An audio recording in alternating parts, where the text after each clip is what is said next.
America could be sliding toward a new government shutdown, and President Donald Trump may face a fateful choice over his border wall as another knife-edge week opens in Washington. Democratic and Republican negotiators last week seemed to be on course for a deal to fund the government and boost border security short of paying for a wall, and it seemed possible that Trump might grudgingly sign on. The disagreement appeared to dash hopes that a deal could be reached by Monday to allow each chamber of Congress plenty of time to pass legislation well before a Friday deadline. "I think the talks are stalled right now," said Alabama Senator Richard Shelby, the top Republican on the 17-member Conference Committee on Fox News Sunday.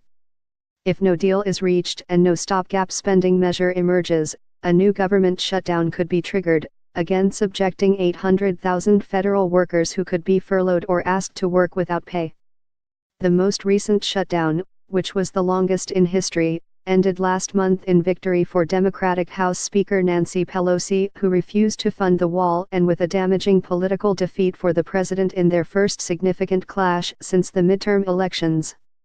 The unpredictable Trump could rattle the effort to avoid a second shutdown when he heads to El Paso, Texas, on Monday for his first political rally of the year, a context which seems unlikely to see him offer flexibility on the notion of building a wall.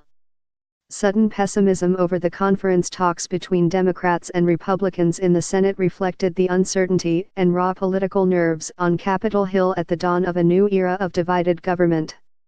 It also reflected the excruciatingly tough task of seeking compromise on immigration policy, an issue with visceral power for both parties and which is almost an existential issue for the presidency of Trump. Even if it turns out that the weekend's hiccup is just a typical Capitol Hill delay en route to a deal, it could precipitate even more uncertainty, since the compromise is certain to fall short of $5.7 billion in money Trump has demanded for his wall. In that scenario, Trump would again face a choice between climbing down on the central issue of his 2016 campaign and alienating grassroots supporters and conservative pundits, or refusing to sign a bill passed by Congress. If he digs in, the president could spark a new partial shutdown for which he would again risk being blamed. Trump's dilemma. Last week, Shelby had fueled optimism for an agreement after visiting Trump to update him on the process. But on Sunday, he was more downbeat when asked if hopes of an agreement on Monday were realistic. "I'm not confident we're going to get there," he said on Fox. Two senior Republican aides told CNN that the cap demanded by Democrats on internal enforcement beds would force ICE officials to make impossible decisions about which immigrants to detain. A House Democratic aide told CNN that Republican claims that the proposal would allow violent criminals to be released was false. "This cap will force the Trump administration to prioritize arresting and deporting serious criminals, not law-abiding immigrants," the statement said. Shelby also indicated that there was no agreement yet on how much money Democrats will allow to be spent for barriers on the US-Mexico border. House Democratic Majority Leader Steny Hoyer of Maryland said on CNN on Saturday that he would be prepared to live with a deal that offered up to $2 billion for a border barrier. But the mix of border barriers, fencing, and repairing barriers that Democrats seem prepared to support falls well short of the 200-mile wall or steel fence that Trump has recently been touting to his own supporters. The question will be if he could somehow claim that even such a partial solution fulfills his promise to build a border wall. Such uncertainty is why it is unclear whether Trump would sign on to a deal that emerges from the Capitol Hill talks, especially since he has balked about a solution that could get him into hot water on his right flank before.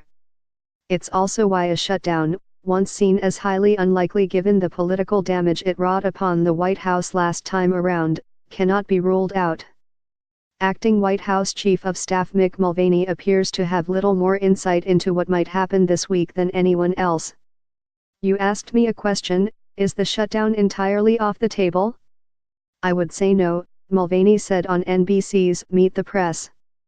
So it's quite possible that Trump could find himself in exactly the same, vulnerable political position that he did during the previous shutdown. Does he refuse to budge on funding for his wall that represents an almost mythical symbol of his appeal to his most loyal supporters and initiate a shutdown that would likely be opposed by a majority of Americans? Or does he keep faith with his base and risk the ire of many other voters who are furious at government dysfunction and have told pollsters they oppose a shutdown brought on by the president to get his wall? Trying to shift the blame. Trump seemed to be looking for a way out of his box on Sunday by trying to position Democrats to take the blame for any new shutdown. I don't think the Dems on the border committee are being allowed by their leaders to make a deal.